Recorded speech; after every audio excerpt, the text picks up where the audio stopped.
So what do you do when you're waiting for somebody? Maybe you're waiting for them to arrive, or you're waiting for someone so that you can leave. What do you do when you wait? Now, this country music artist, Brad Paisley, you may know him. He wrote a song a few years ago. I love this song. I've resonated with this song. Maybe you have too. It's called Waiting on a Woman. If you've never seen the music video for this song, go look it up on YouTube. It stars Andy Griffith. Like, who doesn't love Andy Griffith, right? It's this great, heartfelt song. But I've noticed ever since seeing this music video, it plays out a lot. I'm just going to be honest. I see guys sitting on benches when we're out at the mall or at a park or even around the church. There's just a guy sitting on a chair by himself. I've made it a practice since seeing this music video. I'll walk up to them and say, "Are you waiting on a woman?" Inevitably, the answer is, "Yep." I say, country music artist Brad Paisley has written an incredible song about just this very experience. And the guy almost always looks back at me with appreciation in his face, because it's like, I've been seen. I have been acknowledged in this moment. And I'm like, I got you, man. And we have this shared moment of experience together. But what do you do when you're waiting for somebody? Do you pull out your phone and like just mindlessly scroll, or play some game, just, passing the time? Or are you a pacer? I find that if the phone isn't working for me to distract me while I'm waiting, I start pacing back and forth, because I think somehow that with all of my additional steps, that'll make people move faster. It doesn't. Or do you do something more productive while you wait? Do you clean, or do you read a book, or do you add something to humanity? What do you do when you wait? Now, that's when you're waiting for a particular moment. But what do you do when you are in a season of waiting? There's different seasons in life. But for all of us, we all hit that season of waiting. And sometimes it's waiting for God. Now, when we wait for God, my experience is we sometimes struggle with maintaining faith in God, especially when God's not moving or changing things fast enough for us.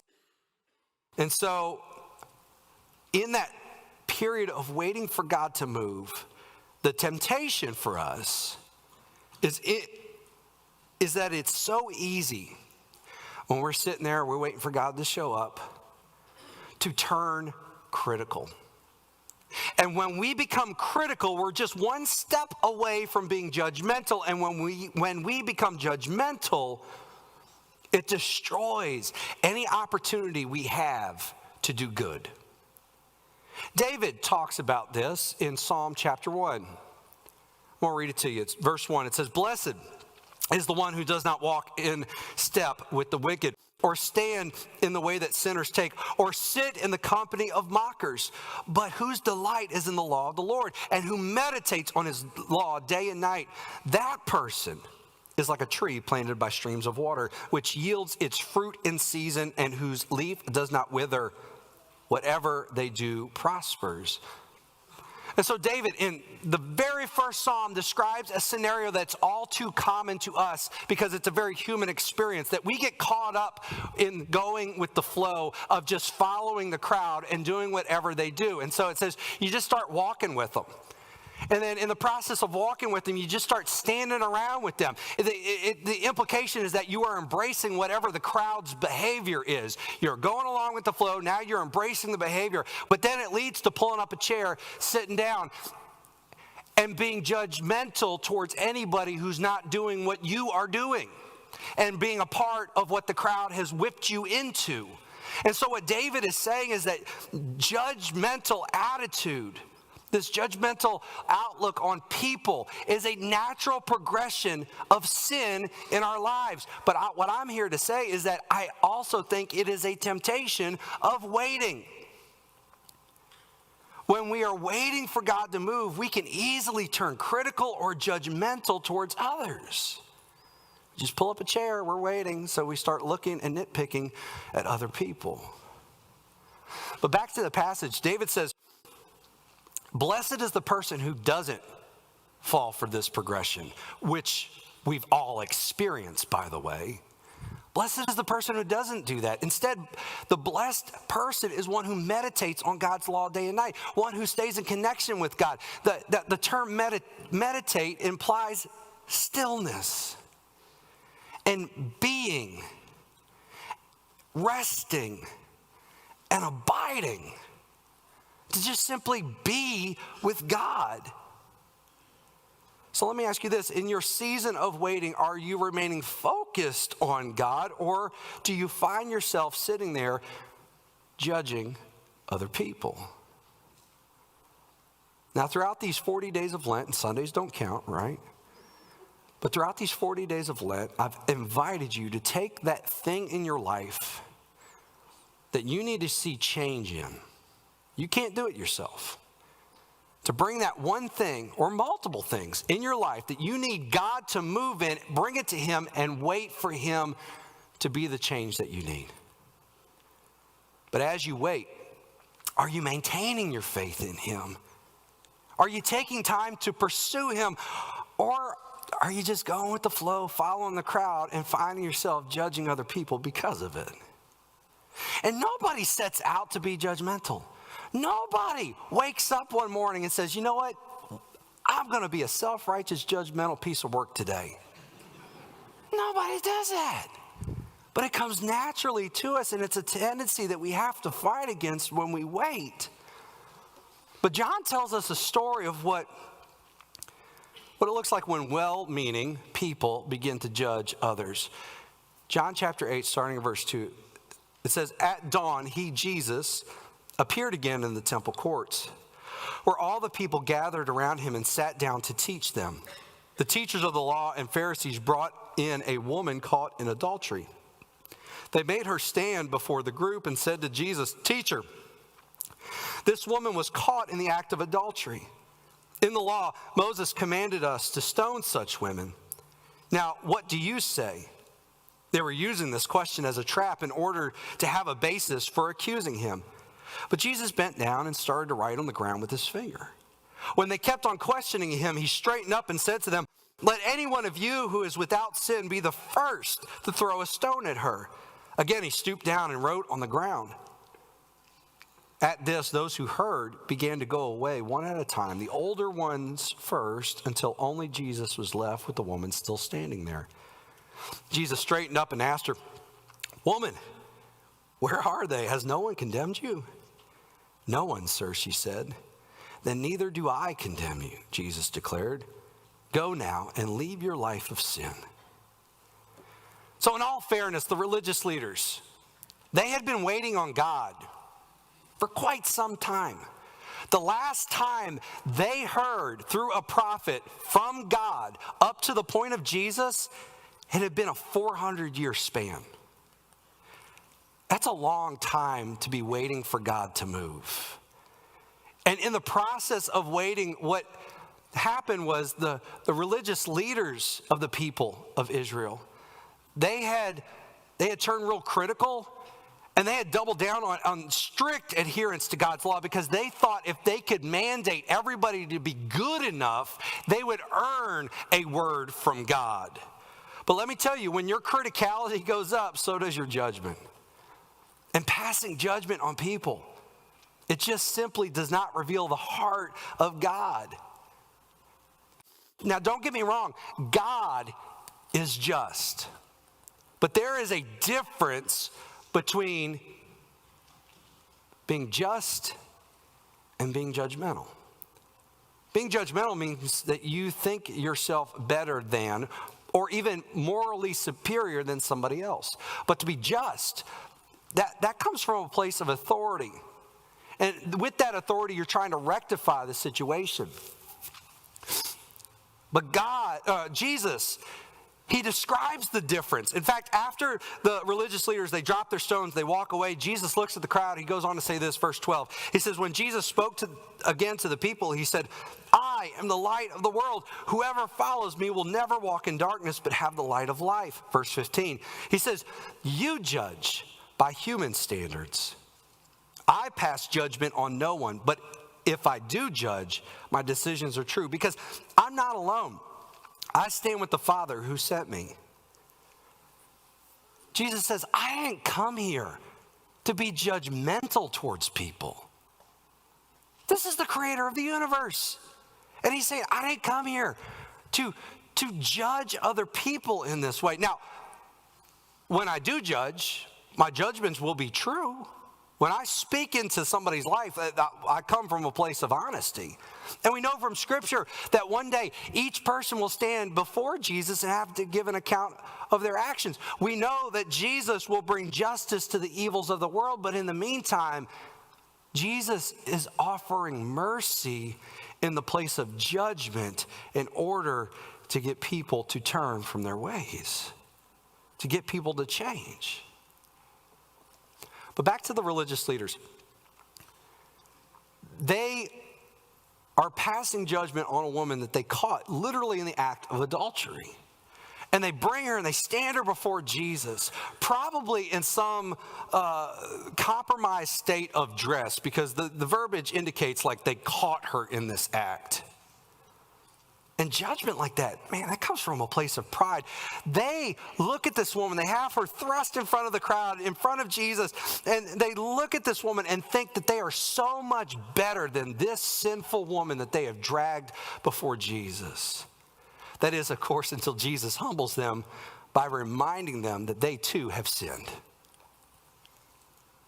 But they're using this woman's worst day to make their point. In fact, if you reread that passage out of John 8, John tells us that they're trying to trap Jesus by bringing this scenario in front of him. They're trying to get a reason to accuse him of something. But how callous are you to use somebody else's mistakes as a means to score points in an argument? Do me a favor, think about the people you argue with the most. Is it your kids? Or your parents? Or your spouse? Let me ask you this. Do you ever find yourself using their past mistakes to win current arguments? I know I have. I'm not proud of it, but I know I've done that with my wife. Now, mind you, I don't win many arguments at home. My wife thinks faster than me, and 9 times out of 10, she's right. So I don't get many opportunities, but when that opportunity arises and I know I've got the upper hand, there is something inside of me, and yes, I'm praying about this, but there is something inside of me that wants to go in for the kill. It's like, I know I win here. And so I keep bringing it up. I won't let it go. I'll point out, hey, you did this, and because you did this, this happened, and because that happened, I win. But did I really win? No, it certainly doesn't feel like I won, I'll tell you that. And it's in part because I realize in those moments, after you kind of get the pride out of the way, you realize, man, I've just used a hurtful moment to try to win an argument. And when I come to terms that I have literally pulled up a chair and sat in judgment of the woman that I love most in the world, I feel about that big. And that's Jesus' point. When you come to terms with your own sin, and that by God's grace you have been forgiven of it, you don't sit there and point out everybody else's. You're grateful that God has forgiven you, and you want to help other people with their problems. In fact, Jesus says in this passage, He is the light of the world. And those who follow Him, He gives them His light. Well, friends, light is useful for those who are in some kind of darkness. And the verbiage of light and dark, it appears all throughout John's gospel. They're used as metaphors. Light equals hope. It equals redemption. It equals salvation and goodness. But darkness is just the opposite. It's despair. It's condemnation. It's loneliness. And it's sin. And if we carry the light of Jesus within us, we should be the light for others to help them and not just point out their darkness. Think about it this way. If God has given you the gift of a mag light, super bright mag light, don't shine it in the eyes of those in the darkness, blinding them. I can't tell you how many times on a Cub Scout or Boy Scout trip as a kid, the adults would fuss at us as kids because we would walk around at night out in the woods and point our flashlights in people's eyes. They're like, don't do that. That's not helpful. You have a flashlight pointing at the ground. Pointing it at the ground helps the person in the dark see where they're stepping next. You shine it in their eyes, you defeat the purpose. Jesus tells the woman, I don't condemn you. That's a powerful phrase. Because what he's saying is, I'm not piling on. I'm not adding to your grief. I'm not thinking less of you because of what you've done.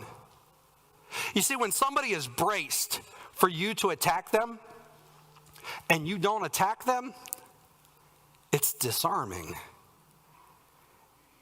And Jesus inspires her with his lack of judgment towards her. And he continues to inspire her when he tells her, now go live your life of sin. You know, if you are committing adultery or you are stuck in an addiction where you're lying, cheating, stealing, whatever it is, if you're doing something wrong that you know is wrong, but you persist in doing it, you do that because you're trying to cover something. You're trying to cover feelings. And anytime you've tried to break away from that behavior, you've been met with feelings of self-hatred or guilt or shame or even sorrow. But you do those things because you're trying to suppress the feelings of pain or loss or even remorse. So I think Jesus has some understanding and even some compassion for why we do what we do, because we do what we do so often to self-soothe. So instead of condemning people because of their actions, Jesus invites the woman, and Jesus invites me and you to move away from our sin, and in the process to leave behind the self-hatred, the guilt, the shame, and the sorrow. Friends, that's using your light for good. Now, over these 40 days, I've invited you to wait on God, but in our waiting, I think we need to practice what our devotional tomorrow will say. As believers in Christ, we are called to shine his light wherever we are. You see, light often comes in the form of mercy. And it's when we show mercy that we see the heart of God. Jesus says it over and over again. He says, be merciful, even as your Father is merciful. Blessed are the merciful, for they shall receive mercy. Go and learn what this means. I desire mercy and not sacrifice, for I came not to call the righteous, but sinners. But I've also learned to not take definitions for granted. Our kids on Wednesday night up here for midweek, our children's ministry has been learning, they've been memorizing the fruit of the Spirit. And so we've been walking through over the course of February what the different fruit of the Spirit are. And I've been up there popping in and around various places on Wednesday night, and I've watched them ask these kids what these terms mean. What does hospitality mean? Little girl raises her hand. To go to the hospital. It's like, thank you for trying. That's not quite it, but thank you. What does goodness mean? Little boy raises his hand. To be good at sports. It's like, yep, again, close. Not quite what that verse means. Appreciate it. So I've learned not to take it for granted. So let's look at what it means to be merciful. Mercy is defined as compassion or forgiveness towards someone whom it is within one's power to punish or harm. And so what Jesus is talking about, mercy, he's talking about the right. Let me rephrase that. When Jesus talks about mercy, he's talking about being right without exercising your rightness. So as you're waiting for God to move this Lent, what does it look like to show mercy and not judgment? What does it look like to show mercy at home? What does it look like to show mercy at work? What does it look like to show mercy as you're driving around town? What does it look like to show mercy with family? What does it look like to show mercy with friends? What does it look like to show mercy with your enemies? What does it look like to help and not hurt, to be right and to not exercise your rightness? Friends, I don't know what that looks like. But my hope and prayer is that you figure that out this week.